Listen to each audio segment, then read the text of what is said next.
বন্ধুরা, নতুন একটা ভিডিও নিয়ে চলে এসেছি। ভিডিওটা ভালো লাগলে লাইক কমেন্ট শেয়ার প্লিজ করো। আরও ভিডিও আনবো তোমাদের খাওয়ার রেসিপি, নতুন নতুন ভিডিও তোমরা দেখতে থাকো। তো কেমন হয়েছে তোমরা সবাই কমেন্টে প্লিজ বলো। Hello guys, welcome back to channel. দেখো একটা নতুন ভিডিও নিয়ে চলে এসেছি। এখন বানাবো চিকেন। তো দেখো তেলটাও হিট হয়ে গিয়েছে। দেখো আলুটা ভেজে নেব ফার্স্ট। তো ভেজে তুলে রেখে দেব। দেখতে পাচ্ছ আলুটা লাল লাল হয়ে গিয়েছে। তো আলুটা তুলে রাখবো।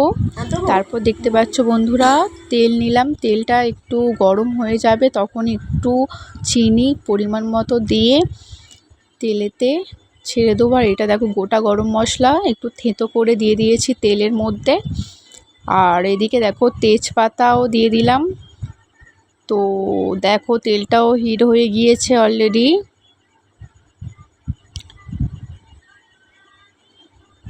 লঙ্কা দিয়ে দিলাম। তো দেখো একটু নাড়বো। আর এদিকে দেখো রসুন বাটা দিয়ে দিলাম। আর এদিকে দেখো আদা, পেঁয়াজ, ধনেপাতা দিয়ে দিলাম। আমি ধনেপাতাটা আগেই দিলাম, কারণ অনেকে ধনেপাতা নামানোর আগে দেয়, কিন্তু আমি ধনেপাতার গন্ধটাই নিতে পারি না, তাই ধনেপাতাটা আগে একটু তেলে ভালো করে ভেজে নিলাম। তো দেখতে পাচ্ছ পেঁয়াজও দিয়ে দিলাম। আর দেখো কষছিলাম মশলাটা। আর এদিকে দেখো কালারও হয়ে গিয়েছে। তো এদিকে লঙ্কা গুঁড়ো, হলুদ গুঁড়ো দিয়ে দিলাম পরিমাণ মতো, কারণ আমি বেশি ঝাল খাই না। তোমরা যেমন ঝাল খাও তেমন দেবে। আর এদিকে দেখো মশলাটাও কমপ্লিট। কালারটা কেমন হয়েছে বলো তো তোমরা। খেতে ইচ্ছা করছে কার কার কমেন্ট করে বলো। আর এদিকে দেখো চিকেন মশলা দিয়ে দিলাম। তো চিকেনটাও তুলে দিলাম, কাঁচা চিকেনটাও তুলে কষছিলাম। তো দেখো একটু কষা কষা হয়ে গিয়েছে। তো দেখো তেল বেরোচ্ছে। আর এদিকে দেখো কেমন কালার হয়েছে তোমরা কমেন্টে বলো।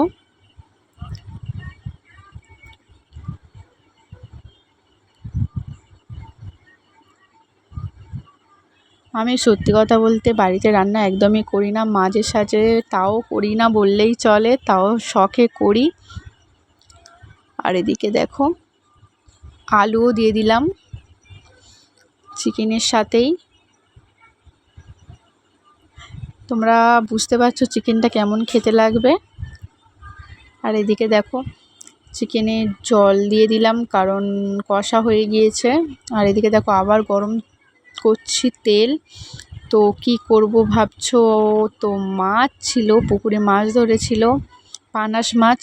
মাছটা অনেকটাই বড়, 5-6 কিলো প্রায়। আর প্রথমেই নুন দিয়ে হলুদ গুঁড়ো দিয়ে মাছটা মাখিয়ে নিলাম। আর আমি ছোট পানাস মাছ সত্যি খাই না, বড় হলে তবেই খাই, তাও একটু।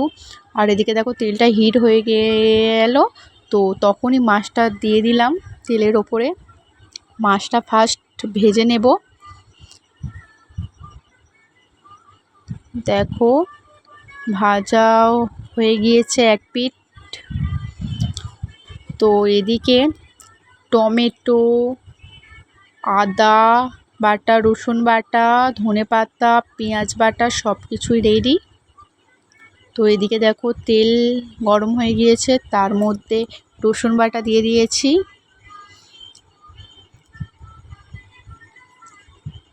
আদা বাটা দিয়ে দিলাম।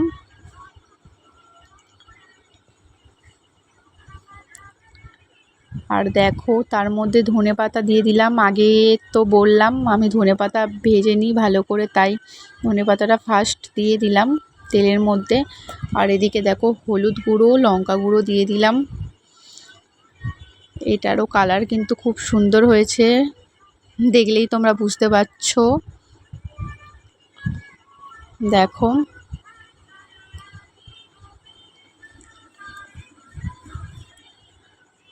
একটু ভালো করে কষে নেব, কারণ যাতে টেস্ট একটু বেশি হয়। তো দেখতে পাচ্ছ, আর এদিকে একটু জল দিয়ে দেবো, বেশি কষলে আবার তেতো হয়ে যায়, তাই তো জল দিয়ে দিলাম। একটা একটা করে মাছ দিয়ে দেব, মাছ দিয়ে দিলাম। তো দেখো ফুটে গিয়েছে, এবার নামিয়ে নেব। দেখো কালারটা কেমন হয়েছে, খেতে কেমন লাগবে বুঝতে পারছো? তো দেখো কালারটা তোমাদের ভালো করে দেখাই। সত্যি কথা বলতে খুব সুন্দর হয়েছিল চিকেনটাও আর মাছটাও। আমি করেছি বলে বলছি না, সত্যি খুব সুন্দর হয়েছিল, সবাই খেয়ে বলল।